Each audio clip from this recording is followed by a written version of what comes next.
One nation one election એ દેશની પ્રગતિમાં ખૂબ મહત્વનું પાસું બની રહેશે. આમ તો 1951-52માં એકવાર ચૂંટણી સંસદ અને ધારાસભાની થયેલી, પરંતુ પછી અન્ય રાજ્યોમાં ક્રમશઃ સરકારો વહેલાગીરી ગઈ, તૂટી ગઈ હોય તો એની પછી ચૂંટણી અને આ નિયમ તૂટી ગયો. પરંતુ આનાથી દેશનું અર્થતંત્રથી લઈને સામાજિક માનસિક પરિપક્વતા અને પોલિટિકલ પરિપક્વતા પ્રાપ્ત થશે. અનેક વાર ઇલેક્શનો આવવાથી આચારસંહિતા વગેરે આખું તંત્ર કામે લાગતું હતું. વિકાસની અંદર પણ અવરોધ ઊભો થતો હોય છે. ત્યારે વન ઇલેક્શન જ્યારે આવશે, વન નેશન વન ઇલેક્શન, ત્યારે દેશ માટે આખા ભારતની એકી સાથે ચૂંટણી, લોકો ચૂંટણીને એક ઉત્સવ તરીકે સ્વીકારશે.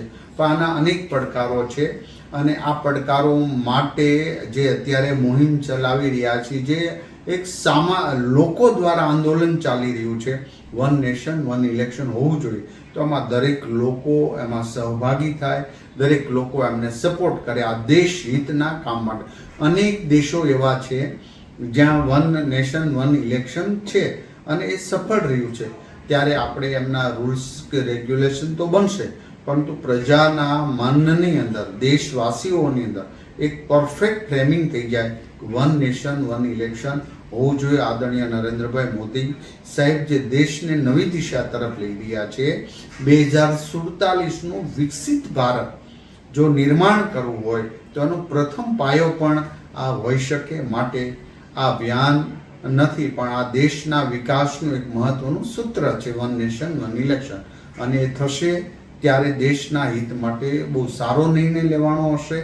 માટે હું ફરી વખત લોકો, પરિવારજનો, આખા ભારતના લોકોને વિનંતી કરું છું કે તમે આ અભિયાનને સહયોગ કરો. આ અભિયાન નહીં પણ દેશના વિકાસનું એક મહત્વનું સૂત્ર છે, એમને સાર્થક કરીએ.